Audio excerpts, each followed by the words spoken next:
Baik, Assalamualaikum warahmatullahi wabarakatuh. Nama saya Tia Epiana. Saya dari kelas 3 S4. Di sini saya akan sedikit menjelaskan tentang bagaimana cara menemukan obat baru.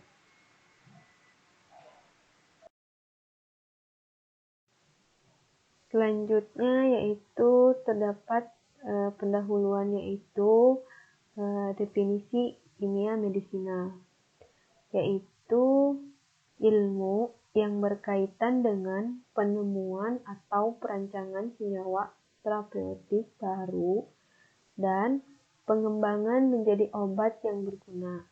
Kimia medisinal juga yaitu ilmu yang mempelajari tentang metabolisme molekul dan interpretasi model kerja molekul pada level molekul dan melakukan konstruksi hubungan struktur aktivitas.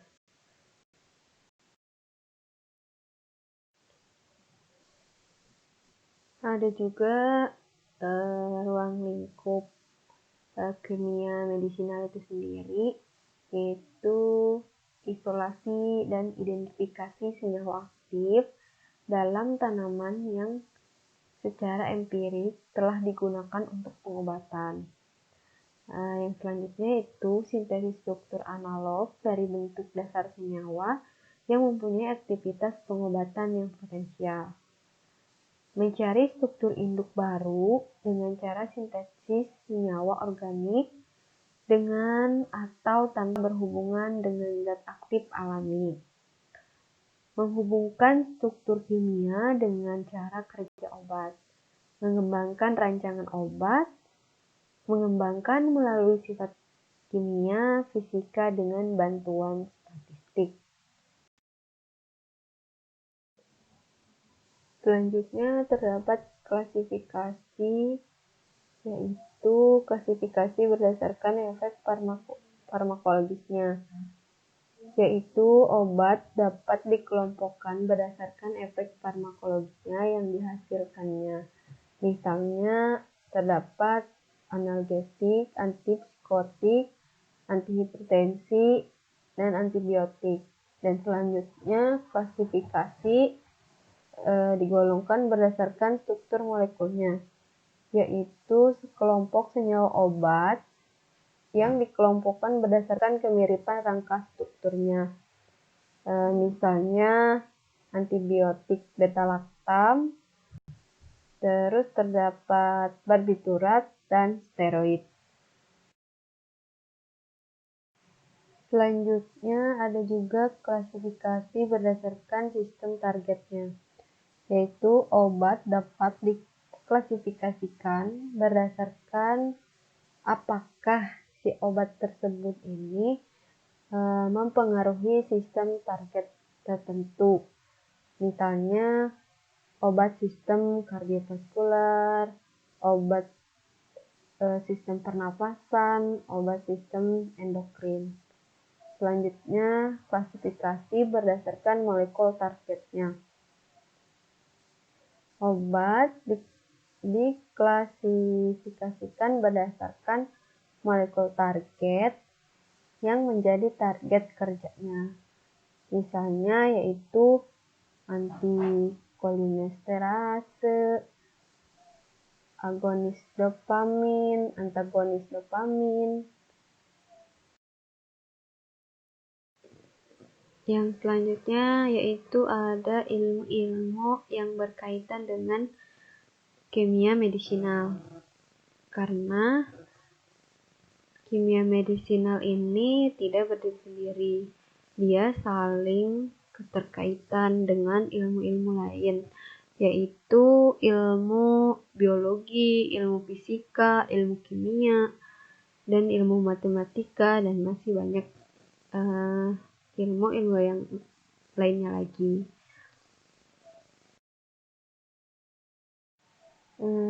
Nah, di sini terdapat juga sejarah dan perkembangan obat. Nah, obat pertama yaitu ditemukan dari tanaman obat, terutama untuk penyakit infeksi. Nah, orang Cina, orang India, dan Mediterania biasanya menggunakan tanaman obat dan mineral sejak lama. Jadi, orang-orang Cina, India, dan Mediterania ini dari dulunya, sejak lama, mereka sudah terbiasa menggunakan tanaman obat. Nah, diantaranya Xiangxiang, yaitu senyawa alkaloid untuk anti malaria. Nah, ada juga mahuang. Di dalamnya, di tanaman ini terdapat efedrin. Dan selanjutnya Ipecacuanha, ada emitin sebagai anti disentri. Nah, untuk selanjutnya pada abad pertengahan, Paracelsus pada tahun 1493 sampai 1541 menggunakan antimoni dan garamnya dalam semua ramuan untuk menyembuhkan sebuah penyakit. Selanjutnya, pada abad 19, ilmu kimia berkembang cukup pesat. Mulai disusun herbal farmakope, sintesis mulai berkembang, misalnya seperti asam asetat, metna. Penelitian penemuan obat banyak mengeksplorasi sumber tanaman. Banyak dilakukan isolasi seperti morfin, emetin, kafein, dan juga pada abad 19 ini mulai digunakan obat dari senyawa tunggal. Dan industri farmasi berkembang pada akhir abad 19. Dan pada abad ke-20, kimia sintetik berkembang sangat pesat, penemuan obat baru dengan pendekatan modern.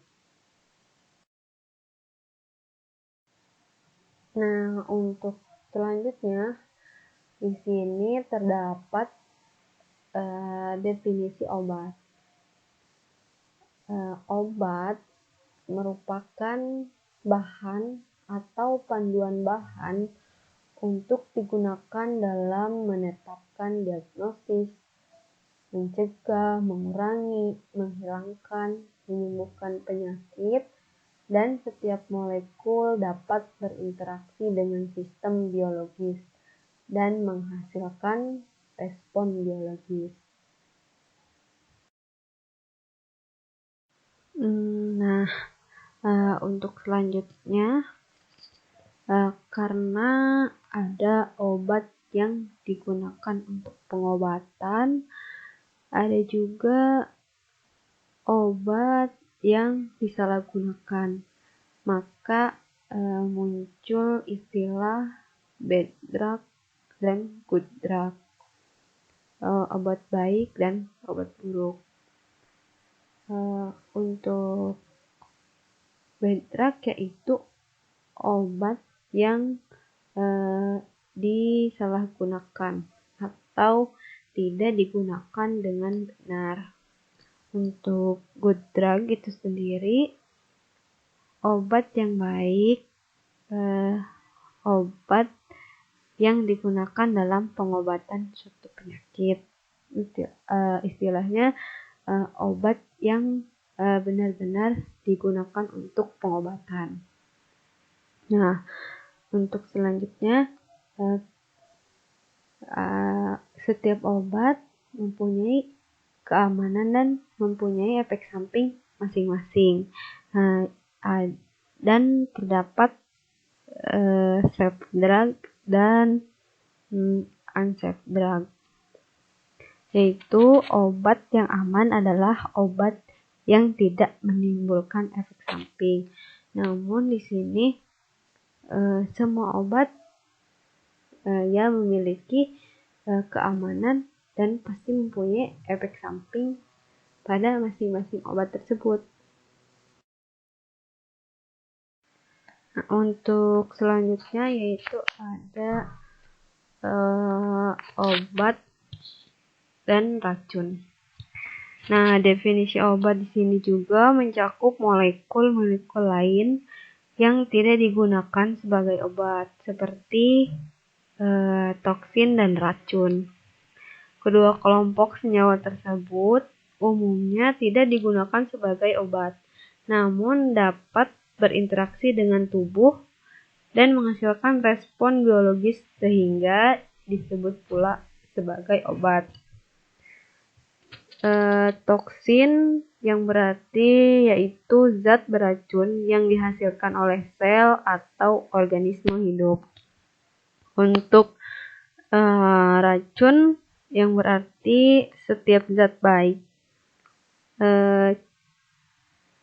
padat maupun cair ataupun gas yang dapat mengganggu kehidupan sel atau organisme. Mungkin itu saja yang bisa saya sampaikan. Lebih kurangnya saya mohon maaf. Kepada Allah saya mohon ampun. Bila ada kekurangan, saya mohon maaf sebanyak-banyaknya. Saya akhiri. Wassalamualaikum warahmatullahi wabarakatuh.